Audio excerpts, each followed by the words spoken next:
Ticks.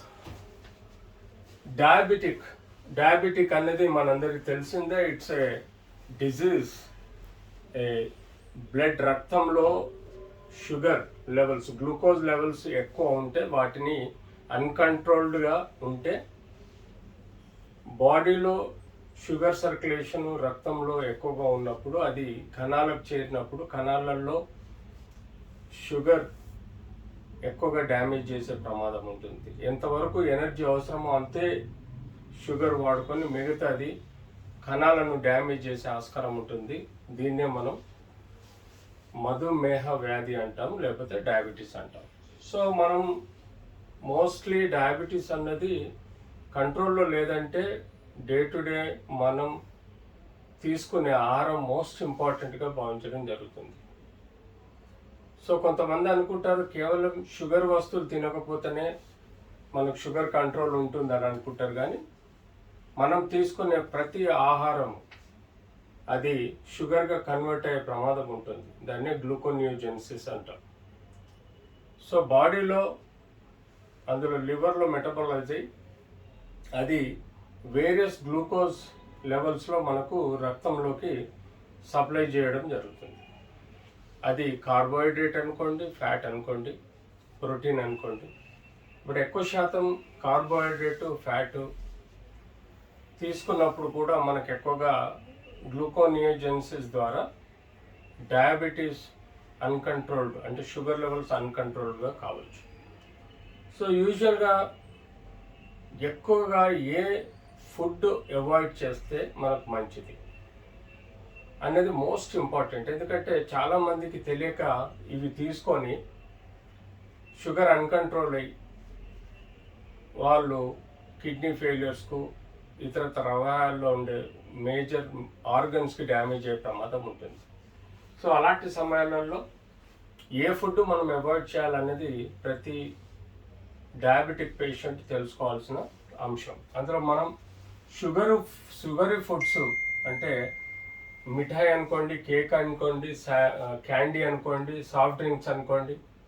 ఫ్రూట్స్లలో ఎక్కువగా apples, strawberries, పియోర్స్, oranges కొంచెం తక్కువ షుగర్ ఉంటుంది. ఇక మనం తీసుకునే ఫుడ్స్లలో ఎక్కువగా ఈ పపాయ కానీ ఫైబర్ ఫుడ్ ఎక్కువగా ప్రొడ్యూస్ చేసిన అది ఎక్కువ మోతాదులో తీసుకుంటే మాత్రం షుగర్ని పెంచే ఆస్కారం ఉంటుంది. సో అంతేకాకుండా refined starches like butter, non, bread, pizzas, ఇవన్నీ జంక్ ఫుడ్స్ మనం ఈ మధ్యకాలంలో ఎక్కువగా అలవాటు ఉన్నది. తద్వారా కూడా మనకు ఈ గ్లూకోనియోజెనిసిస్ అనేది ఎక్కువ జరిగి బ్లడ్లో గ్లూకోజ్ శాతం పెంచే ఆస్కారం ఉంటుంది. సో అంతేకాకుండా carb complex like brown rice కానీ, మల్టీగ్రెయిన్ కానీ, బ్రెడ్ కానీ, లేదా ప్యూర్ వైట్ రైస్ కానీ, ఇవి అన్కంట్రోల్డ్గా తీసుకున్నప్పుడు కూడా మనకు ఈ గ్లూకోనియోజెనిసిస్ వలన మనకు ఎక్కువగా గ్లూకోజ్ ప్రొడ్యూస్ అయ్యే ప్రమాదం ఉంటుంది. డయాబెటీస్ అన్కంట్రోల్గా ఉంటుంది. అంతేకాకుండా unsalted nuts like almonds, walnuts, క్యాష్యూస్లో కూడా మనకు గ్లూకోనియోజెనిసిస్ అనేది గ్లూకోజ్ శాతం పెంచుతూ ఉంటుంది.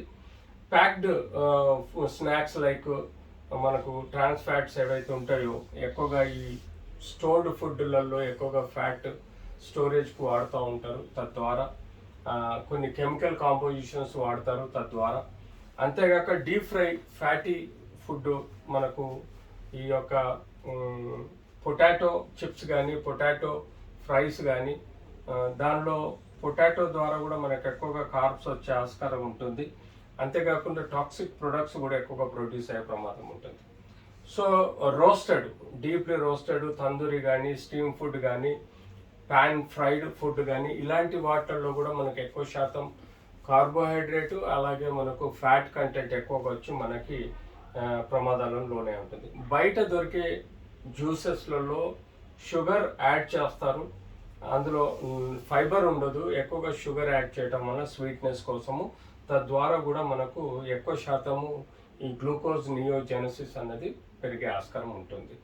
అంతేకాకుండా ఓల్ ఫ్రూట్స్లలో with skin whenever possible, అంటే మనం తీసుకుంటే ఈ ఫ్రూట్స్లలో అన్కంట్రోల్గా 4 to 5 pieces or 6 pieces తీసుకుంటే పెద్దగా అది మంచిగా ఫైబర్ ఫుడ్గా హెల్ప్ చేస్తుంది. కానీ అంతకు మించి తీసుకుంటే that will be converted into gluconeogenesis, మన రక్తంలో గ్లూకోజ్ శాతం పెంచి మనకు కొన్ని కాంప్లికేషన్స్ తీసుకొస్తాయి. సో ఇలా మనము పర్టికులర్గా రెగ్యులర్గా గ్లూకోజ్ పరీక్ష చేసుకుంటూ మనం తీసుకునే డైట్ని ప్రాపర్గా టైటర్ చేసుకుంటూ వాడుకుంటే మనకు ఇలాంటి సమస్యలు పెరగకుండా మనం డయాబెటీస్ని అప్రోప్రియేట్గా కంట్రోల్ చేయొచ్చు.